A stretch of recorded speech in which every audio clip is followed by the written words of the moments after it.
decir que es un placer ser patrocinadora de este evento.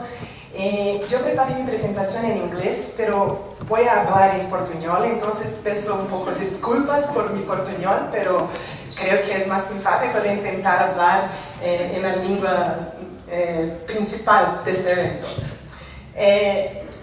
Tengo 2 minutos o 3 minutos, entonces yo me gustaría de hablar sobre 4 puntos. En primer lugar, una cuestión. ¿La cláusula es abusiva en estos tipos de contrato per se o no? La respuesta, por lo menos de un punto de vista de Brasil, la respuesta es no, no es. Lo más importante es que, como dijo Cristian, es que haya ciencia de la parte que está asignando. No necesariamente negociación, pero ciencia. ¿Por qué esto? Para que tenga noción y conocimiento de todas las condiciones que están allá, porque muchas veces estamos hablando de casos muy chiquitos que involucran precios altos para un arbitraje, por ejemplo. Entonces, este es lo más importante. El segundo punto. En Brasil, ¿cuál fue la solución adoptada por la legislación para socorrer esta cuestión? La solución es que hay 2 requisitos, 2 condiciones para que la cláusula arbitral sea válida o efectiva en este tipo de contrato. ¿Cuáles son estas condiciones? Primero, que la cláusula sea destacada, en negrito, negritada, que haya la asignatura separada de la parte, como se dice, adherente, no sé si es lo mismo en español, adherente, o en un documento apartado. Esta es la primera condición. Si esta es la primera condición no se observa, hay que tener una segunda condición. ¿Cuál es? Que el procedimiento arbitral sea iniciado por el adherente o que por lo menos esté de acuerdo expresamente con este procedimiento arbitral. Entonces, esta es la solución adoptada por la ley brasileña, que está funcionando bien. Lo tercero punto, pero ¿cómo las cortes brasileñas y los tribunales brasileños ven esto? Nosotros en Brasil tenemos el principio competencia-competencia. Entonces, que este tipo de reglas de 2 condiciones deberían ser observadas por los árbitros, ¿verdad? Los árbitros deberían observar si había la asignatura para decir si la cláusula es válida o no. Pero en Brasil las cortes están considerando estas cuestiones una excepción a el competencia-competencia. Entonces, cuando hay cuestiones involucrando consentimiento en este tipo de cláusulas, se descarta la competencia-competencia y las cortes que analizan si las condiciones de la ley brasileña fueron o no observadas. Cuarto punto que gustaría de hablar, creo que es buena las precauciones adoptadas por Brasil, y como en Venezuela también hay leyes que así determinam. Es importante, ¿por qué? Porque cito acá el caso de los Estados Unidos. En los Estados Unidos, este tipo de arbitraje ha sido muy utilizado en casos de consumidores, en internet, cable TV, todo tipo de pequeños contratos son utilizados. ¿Y qué pasó en los Estados Unidos con esto? Primero, los consumidores, los adherentes, no pueden participar de acciones colectivas cuando están sujetos a arbitrajes, este tipo de cláusulas.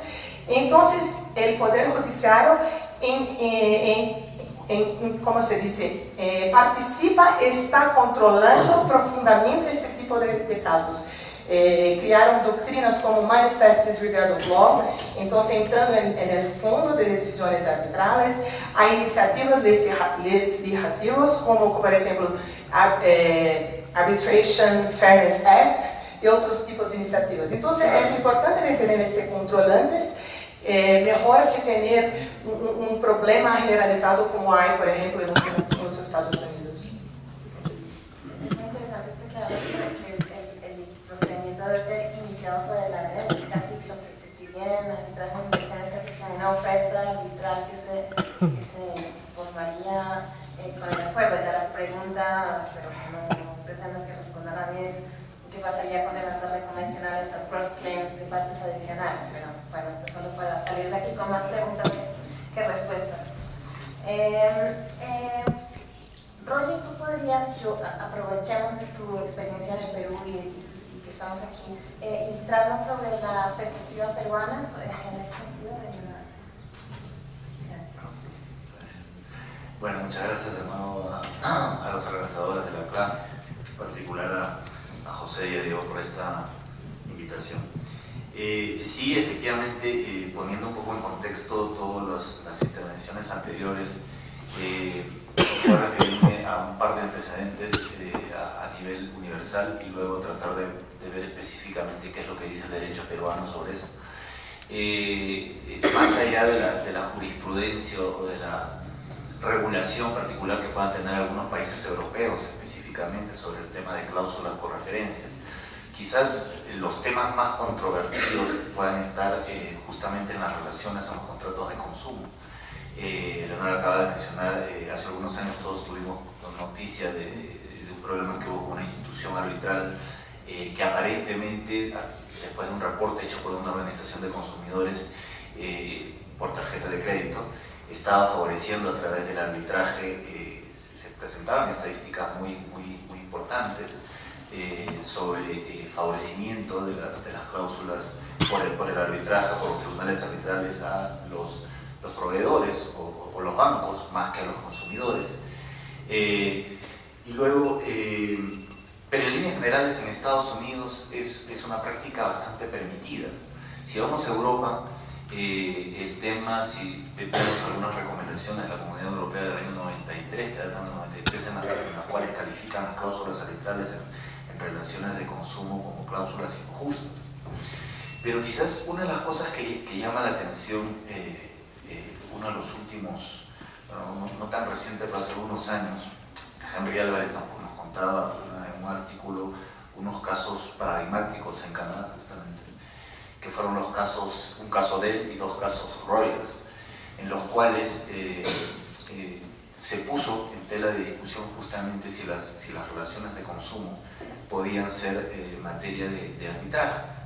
Pero en estos casos hubo una particularidad porque estaba muy asociado a la discusión de poder accionar de manera colectiva. Y al final lo que decidió la Corte Suprema de Canadá es que había que respetar los acuerdos arbitrales y que debía dejarse que los tribunales arbitrales se pronuncien sobre esa competencia. Esto inmediatamente tuvo una reacción legislativa, por lo menos en dos provincias, que era Ontario y Quebec, de modificar sus leyes de arbitraje para poder prohibir justamente cláusulas abusivas, que se consideran abusivas, entre comillas, sobre las cláusulas arbitrales.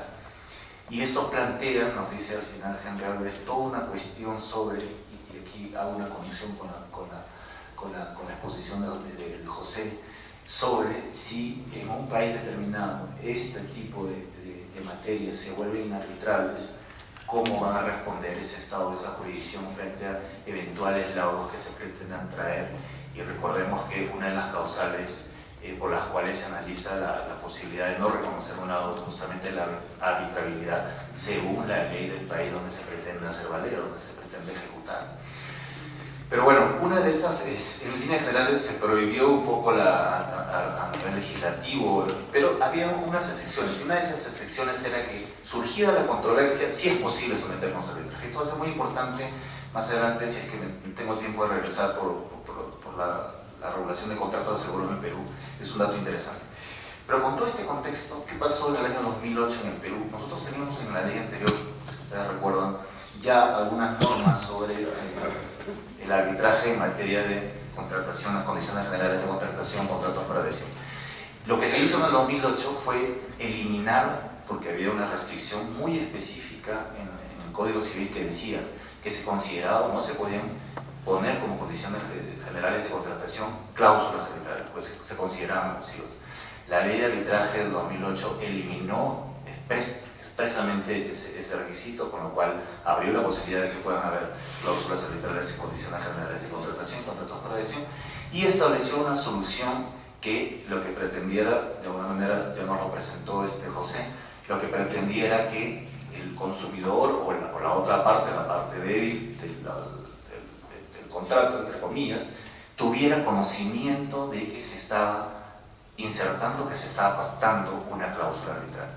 Entonces dijo, Basta que tenga conocimiento, dice el legislador peruano, que creo que es una de las legislaciones que hemos podido revisar más o menos desarrollada con detalle. Basta que tenga conocimiento, que razonablemente puede haber tenido conocimiento de la existencia de esa cláusula arbitral. Y pone 3 supuestos y con eso termino. Dice, se considera sin admitir prueba el contrario, que si se ha insertado una cláusula arbitral y esa cláusula arbitral dentro de las condiciones generales del contrato está dentro del contrato principal y ese contrato principal, ojo con el detalle, es firmado, obviamente está por escrito, pero además dice el legislador peruano, es firmado por la parte, entonces no se admite por el contrario, esa cláusula es válida, va adelante la arbitral. La otra posibilidad es que esté no en el cuerpo del contrato principal, sino que esté al reverso del contrato principal. Pero en ese caso, en el contrato principal tiene que haber una referencia expresa que hay una cláusula arbitral en las condiciones generales del contrato. Y si eso es firmado, nuevamente firmado y por escrito, ese arbitraje es válido, va adelante y no va a tener ningún problema. Último supuesto. Si las condiciones generales están en un documento separado, no son parte de los documentos que firma el consumidor, es necesario, nuevamente, que haya una referencia expresa a que ese documento separado en que están las condiciones generales del contrato sea firmado por las partes. Si ocurre en cualquiera de estos 3 supuestos, según el legislador peruano, no debería haber ningún problema para llevar adelante un arbitraje en contratos por adhesión o condiciones generales de contratación. Muchas gracias. Maybe Sophie, you could let's explore other approaches. Could you give us a few words on the English court's approach to cooperation by reference on standard? Yes. So I'm going to treat this in 2 parts, if I may, very quickly. First of all, standard terms, generally not necessarily an arbitration agreement, and then I will turn to arbitration agreements. So, in English law, it's quite simple in terms of standard terms. First of all, the document where the standard terms are must qualify as a contract in itself, so there must be an agreement between 2 parties. There has to be knowledge by both parties, by the party invoking it and by the other one, or a reasonable presumption of knowledge, so that the counterparty has had its attention drawn to it. The timing of that knowledge is important.